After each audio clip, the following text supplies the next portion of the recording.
Bom dia, pessoal. Hoje a gente vai discutir um pouco sobre o modelo cinético dos gases. E qual gás? O gás ideal.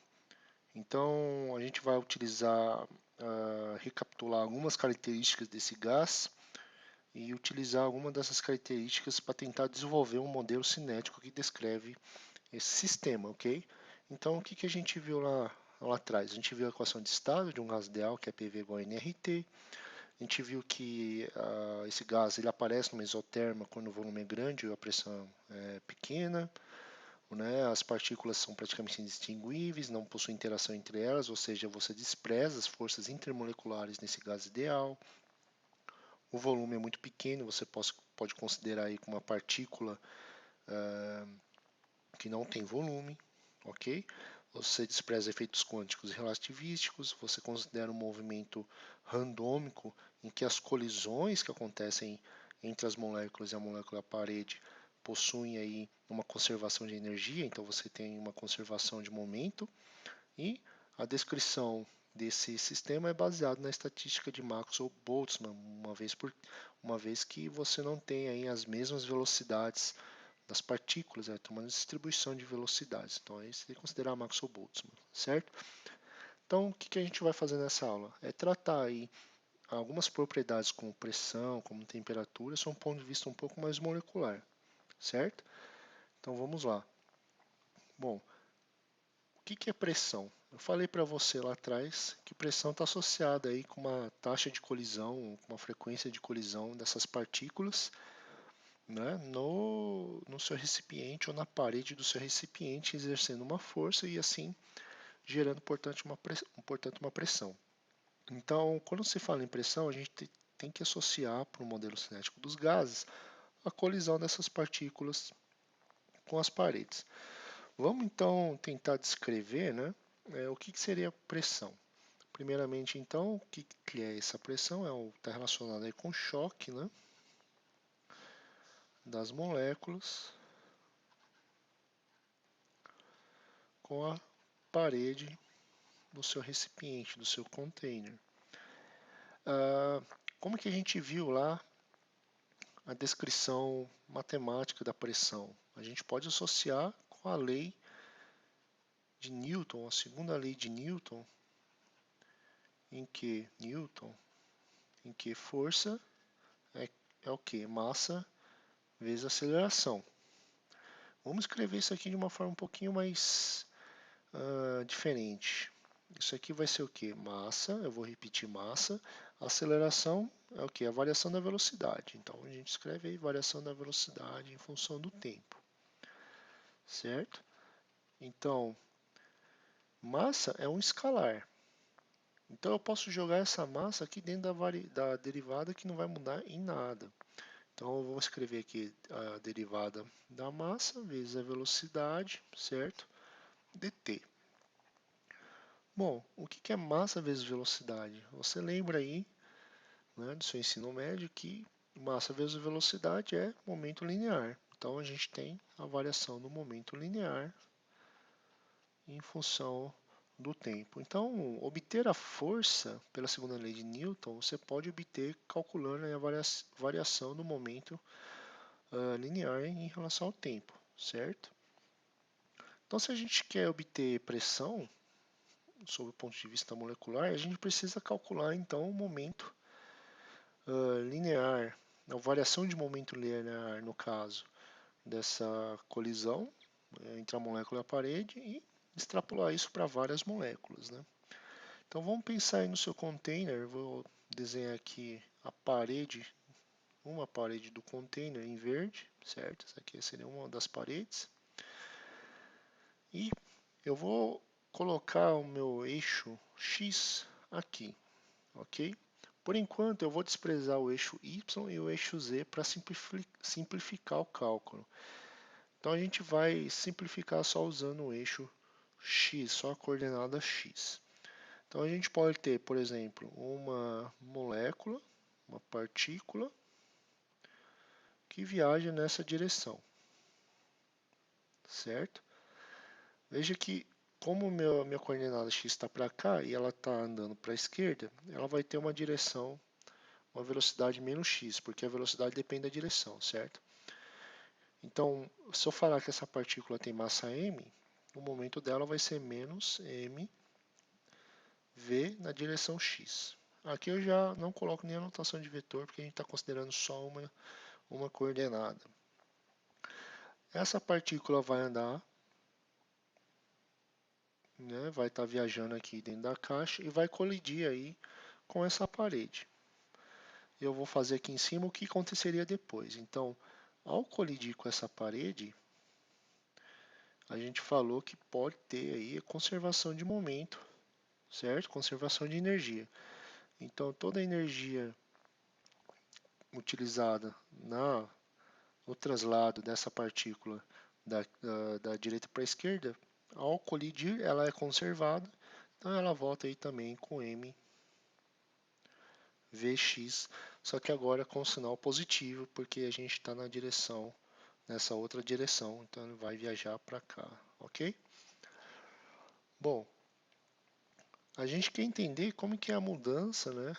A mudança do momento por colisão. Como que a gente faz isso? Ora, calcula a variação do momento aí. Então a variação do momento vai ser o quê? Variação de P, que é igual ao momento final menos o inicial.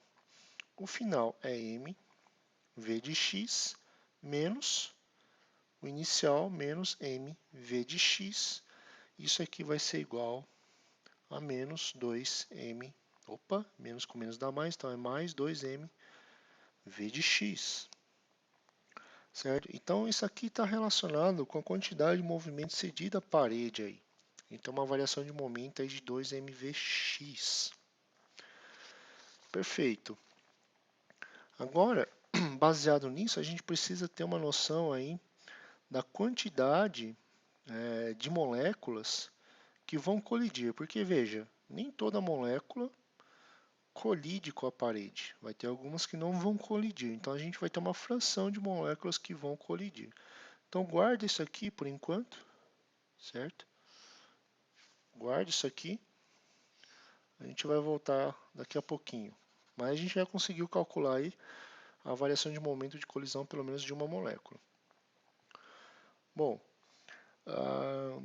então a gente precisa obter uma fração de moléculas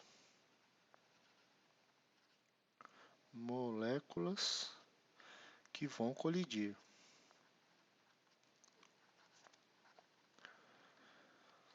Como é que a gente vai obter uma fração de moléculas que vai colidir? Bom, a gente tem que pensar que a gente tem um container que tem um volume lá, certo? Ele tem um volume. Então, se a gente quer uma fração, a gente precisa obter o volume da parte do container que vão ter as moléculas que vão colidir. Vamos voltar lá de novo no nosso esqueminha. Vamos supor que você tem a parede, certo? Você tem a molécula se propagando, se transladando. A gente tem uma área associada a essa parede. Então, a área. Para a gente ter uma relação de volume, a gente precisa considerar um espaço em que essa molécula vai se propagar e vai colidir. Como é que a gente calcula isso? Bom, a gente precisaria então dessa distância de propagação. A gente sabe que ela viaja a uma velocidade Vx, certo? Se a gente considerar um determinado ΔT, a gente vai ter então essa variação de espaço com que ela se propagaria. Então, se a gente multiplicar então essa distância vezes a área da sua parede, você tem então a região do volume pelo qual essas moléculas vão colidir com a parede. Então você teria A, Vx, ΔT. Pronto. Então aqui a gente tem uma fração que representaria isso aí, certo? Essa quantidade de moléculas. Veja que como isso aqui tem unidade aqui no numerador e no denominador tem unidade de volume, quando você faz a fração, você vai ter um número que não tem sentido físico. Então, para você pensar em termos de moléculas que vão colidir, você multiplica pelo número de moléculas total. Então, é N, que é o número de moléculas total, vezes a fração daquela região de volume em que as moléculas vão colidir. Então, o que está relacionado a isso aqui? Tá, as moléculas em um volume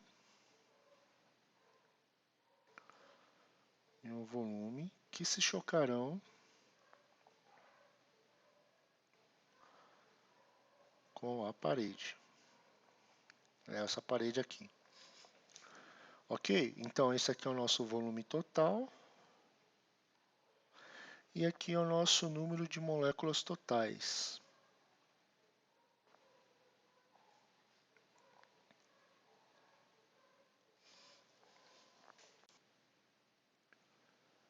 A gente não pode esquecer de lembrar também que o deslocamento dessa partícula não ocorre só para a direita, ele ocorre também para a esquerda. Você tem duas direções acontecendo aí, para a esquerda e para a direita. Então, pelo fato de você ter essas duas movimentações e não sobreestimar o cálculo, a gente tem que considerar o número de colisões dividido por 2. Tá? Então, pelo fato de você ter um movimento para a esquerda e para a direita, a gente tem que fazer essa divisão. Então, a gente pode considerar aí o número de colisões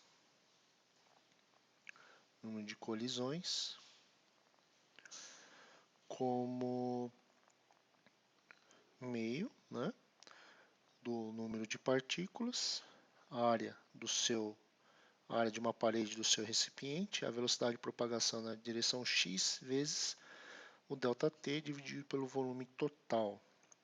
Tudo bem?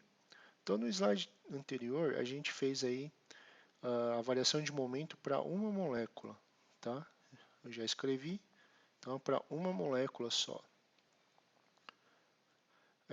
A gente quer considerar, então, a variação de momento total agora, considerando todas as moléculas. Como é que a gente faz isso, então? Então, a gente vai ter aí o N, A, Vx dt, 2V, que é a fração aí dessas moléculas que vão colidir, e a gente multiplica, né, pela variação de momento de uma partícula. Então, isso aqui resulta em N, M, A, Vx quadrado, ΔT dividido pelo volume. Tudo bem? Então, isso aqui seria a nossa variação de momento total, ok? Considerando as partículas que vão colidir. Mas o que a gente quer? Lembra? A gente quer a variação de momento, né? Porque se você sabe a variação de momento em relação ao tempo, você consegue determinar a força e, por sua vez, você consegue aí obter a pressão. Então, para a gente considerar a variação de momento em relação ao tempo, a gente tem que pegar isso aqui e multiplicar pelo inverso da variação do tempo. Se a gente está trabalhando em deltas, não em variações infinitesimais, a gente pode escrever então, vai ser 1 sobre ΔT, né, vezes nm a vx quadrado ΔT dividido por v. Veja que a gente quer o que? Calcular a variação de momento total, que é isso aqui, em relação à variação do tempo, que é essa parte aqui, tudo bem? Então, fazendo a multiplicação desses dois termos, esse termo vai embora com esse termo aqui. E o que sobra é n m a vx quadrado dividido pelo volume. Então, isso aqui, pessoal, nada mais é que a nossa variação de momento pelo tempo, não é? Então, isso aqui nada mais é também que a nossa força que a gente queria obter através da segunda lei. Só que tem mais uma relação, né, que a gente já viu na aula passada, que pressão, o que é? É força sobre área. Então, a gente escreve pressão como força, que é Nm a Vx quadrado sobre V, e a gente está levando em consideração a área também. Essa área vai embora com essa área, então a gente fica que pressão é igual a Nm Vx quadrado sobre volume. Tudo bem? Só que aqui, pessoal, entra um caso interessante que eu já discuti para vocês, que na verdade as moléculas elas estão viajando aí dentro do seu container com diferentes velocidades. Você tem uma distribuição de velocidades. E aqui a gente está adotando a mesma velocidade para todas as moléculas, o que não é bom, certo? Então, para deixar mais realista, né, o cálculo, a gente vai ter que considerar uma variação média. Como é que a gente escreve essa variação média? Então, vou repetir aqui, P igual a NM, e a média eu escrevo dessa forma, V de x ao quadrado. Entre esses colchetes aqui, tudo bem? Dividido, então, por V. Agora sim, agora a gente tem uma expressão que leva em consideração a pressão e a variação aí, de deslocamento pelo tempo, a velocidade dessa partícula, tudo bem? Então, o que a gente fez primeiro? A gente foi lá, considerou a variação de momento de uma molécula, depois calculou a fração de moléculas que vão colidir, obteve a variação de momento total em relação ao tempo. Isso nada mais é que a força. Se a gente sabe a força, a gente tem a pressão dividindo a força pela área. Então, não considerando aí que as partículas têm movimentações com a mesma velocidade, a gente considerou então, em vez de colocar Vx, a gente colocou média do Vx, né? Vx média do Vx quadrado. Só que você tem que lembrar o seguinte, que a velocidade ela também anda nas três dimensões, né? Você tem a dimensão x, você tem a dimensão, aqui vamos falar que é a z, e a dimensão y, né? Você tem, opa, isso é, dimensão y, três dimensões. Então, a velocidade, que é um vetor, você pode decompor, né? Então, a velocidade ela pode ser escrita dessa seguinte forma: a contribuição de x mais a contribuição de y mais a contribuição de z ao quadrado. Mas a gente está falando em médias, né? Então, a média vai ser o quê? V ao quadrado, a média da velocidade ao quadrado, a média da velocidade ao quadrado vai ser igual a média de Vx quadrado mais Vy quadrado mais Vz ao quadrado, tudo bem?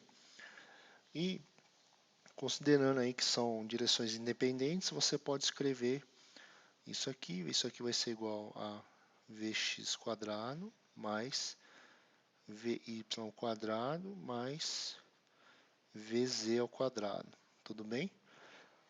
Então,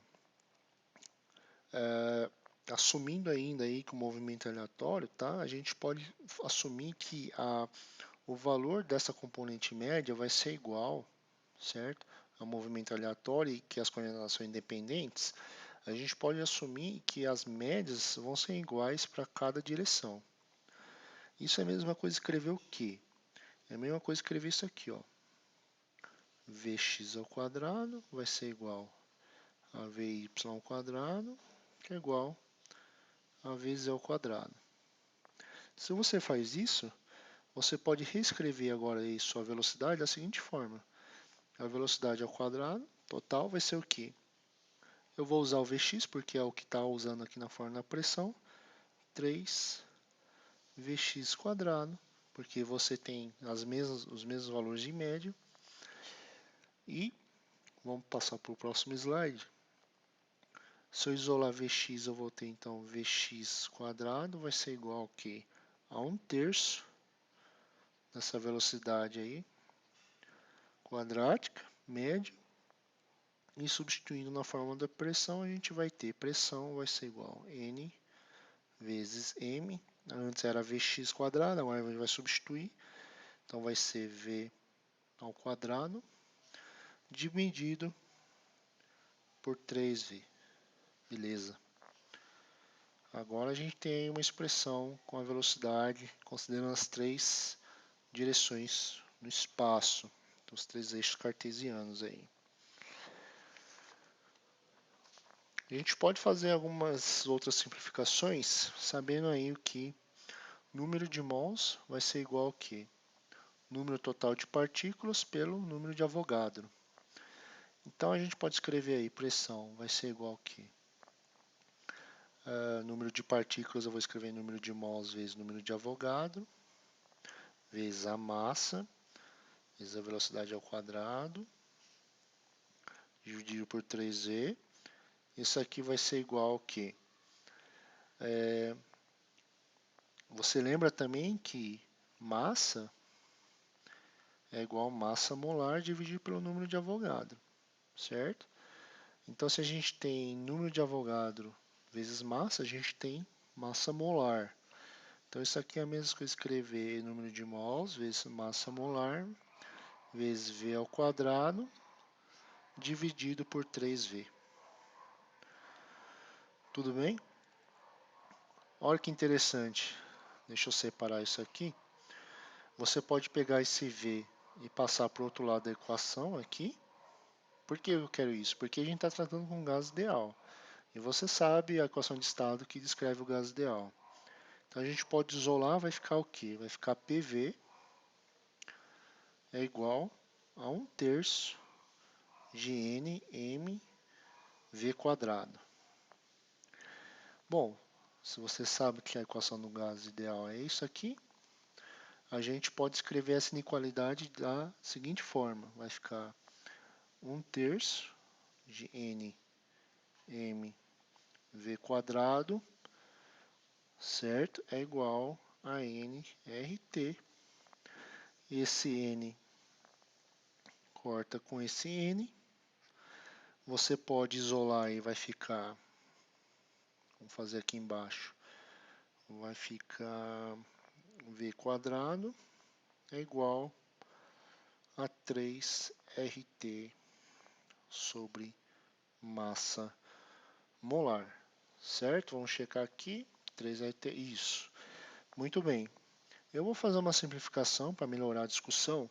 Eu vou falar que o V² médio, que a gente chama de velocidade quadrática média, tá? A gente pode chamar de, ela é representada dessa forma aqui também, V de root mean square, que é a velocidade quadrática média.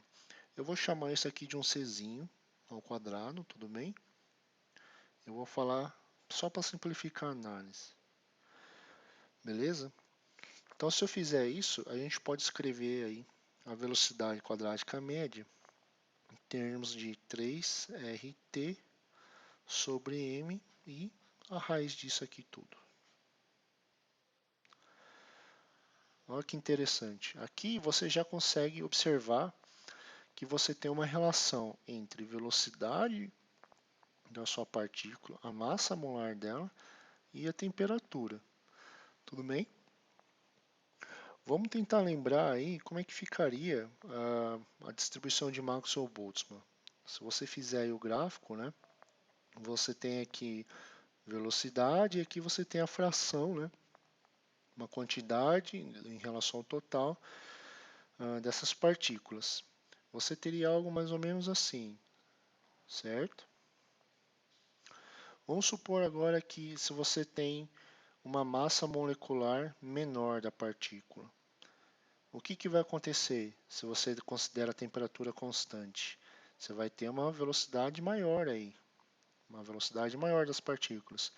Então o que vai acontecer com essa sua curva aqui? Essa sua curva, na verdade, ela vai ter que sofrer aí um deslocamento, um achatamento para velocidades maiores, certo? Porque agora você vai ter velocidades maiores para massas moleculares menores.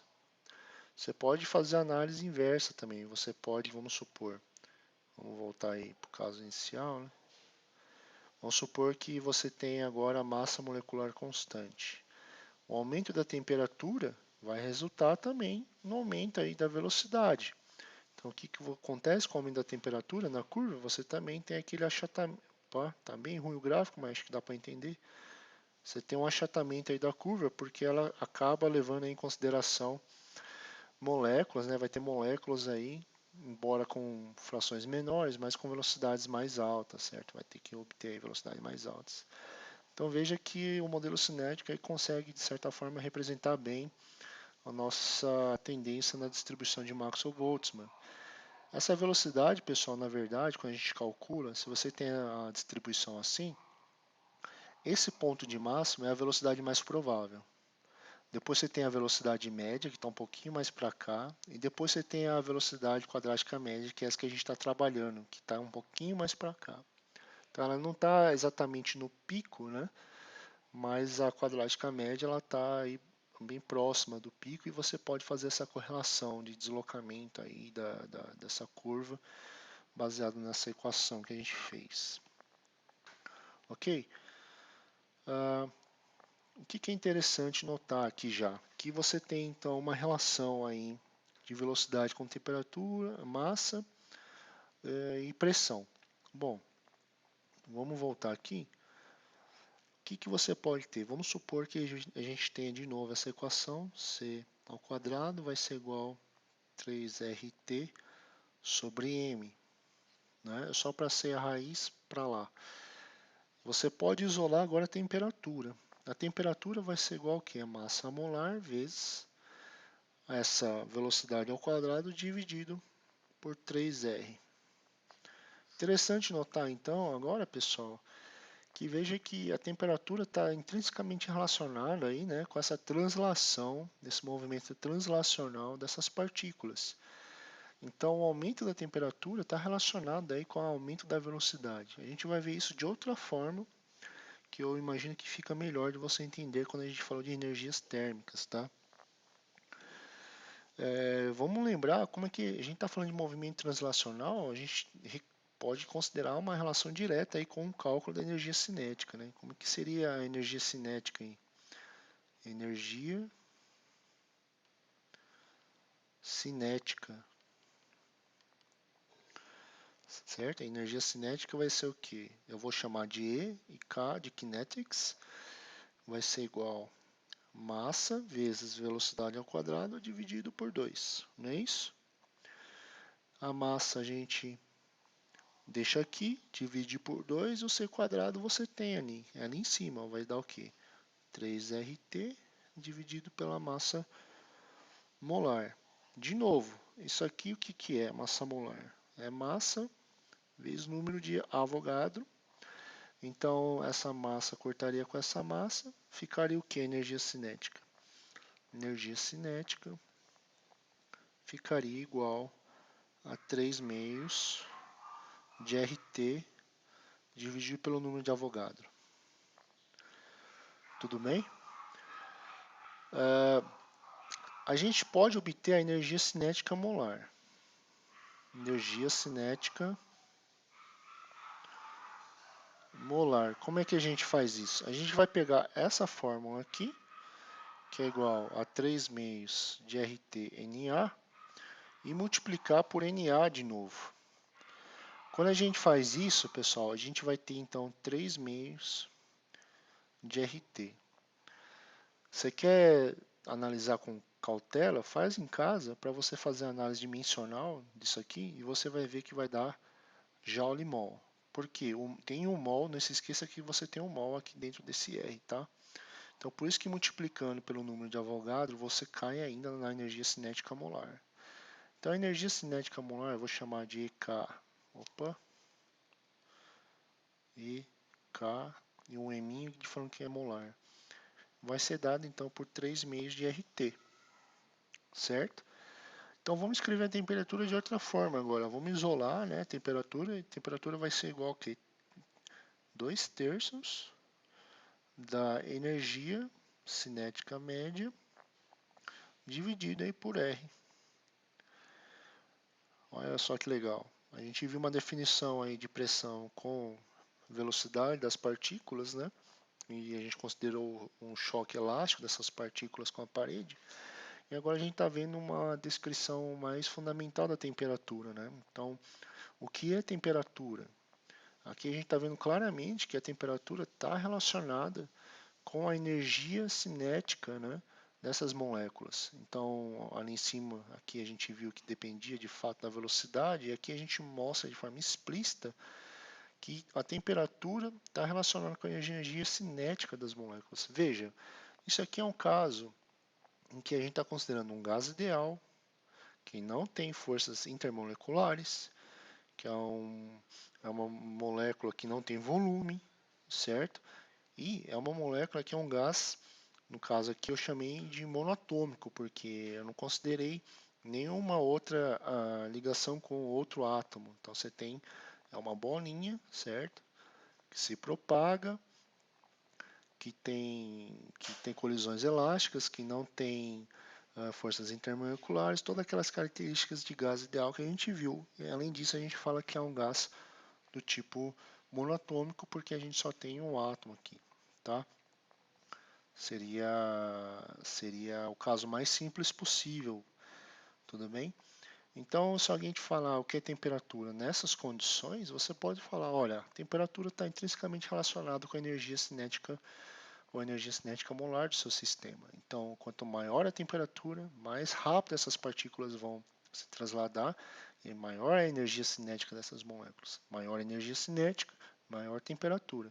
Então, agora você consegue visualizar a temperatura, certo?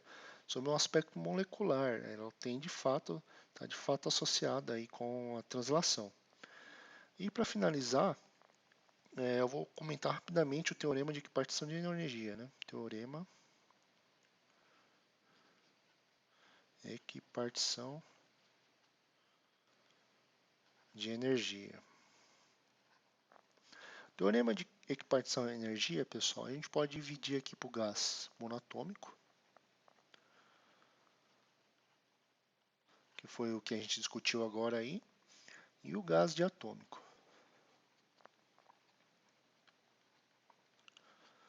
Ok? O gás monatômico, pessoal, é o caso mais simples que eu te comentei, porque só tem componentes translacionais. O que seria isso? Seria as movimentações no eixo X, no eixo Y e no eixo Z, né, se movendo aí nessas três direções.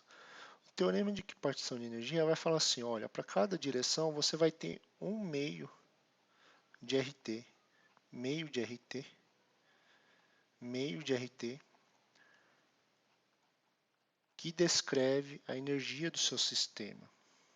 Ora, você viu lá atrás que a energia cinética molar vai ser igual a 3 meios de RT. E o teorema de equipartição de energia te fala, de fato, que se você somar a contribuição energética de cada direção, você também vai ter aí 3 meios de RT. Então, embora a gente tenha o conhecimento do teorema de equipartição de energia, né, para um gás monatômico, a gente mostrou aí um modelo cinético que consegue chegar no mesmo resultado que o teorema de equipartição de energia te fala.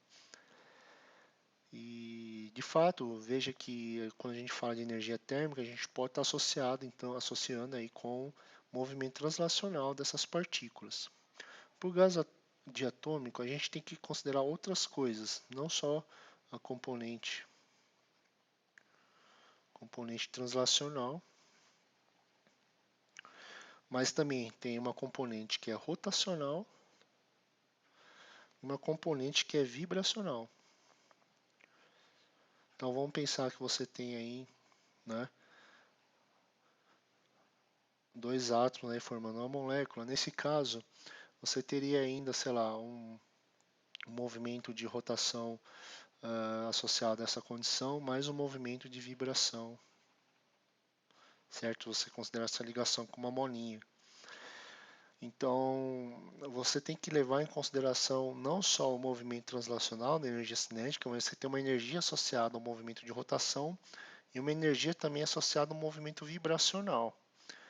Então, quando a gente tem moléculas mais complicadas, né, você tem que considerar todos esses graus de liberdade. Eu não vou explicar um por um aqui, mas você também tem quantidades de RT associada a cada grau de liberdade, conforme o teorema de equipartição de energia nos diz. O que eu fiz foi utilizar um modelo cinético, né, e mostrar que esse modelo cinético chega num resultado similar ao proposto aí pelo teorema de equipartição de energia. Então a gente viu nessa aula que a gente pode obter aí uma visão molecular da pressão utilizando a segunda lei de Newton, obtendo a conservação de momento de uma colisão de uma molécula com a partícula e obtendo também a fração dessas partículas que vão colidir, certo? E baseado nisso a gente utilizou a segunda lei e calculou a força, e através da força e área a gente teve a pressão. Utilizou valores médios, né, mesmo sabendo que há uma distribuição de velocidade das partículas, então a gente fez uma aproximação e baseadas em algumas simplificações, a gente chega aí que a temperatura de fato tem uma relação com a energia cinética das suas partículas. Então, quando você aumentar a temperatura, você tem que lembrar, por caso de um gás ideal monatômico, que você está aí favorecendo o movimento translacional dessas partículas que está correlacionado com a energia cinética. Ok? Então, pessoal, em termos do gás ideal, a gente termina por aqui. E o que a gente vai começar a falar na próxima aula é sobre gases reais. Ok? Muito obrigado e até daqui a pouco.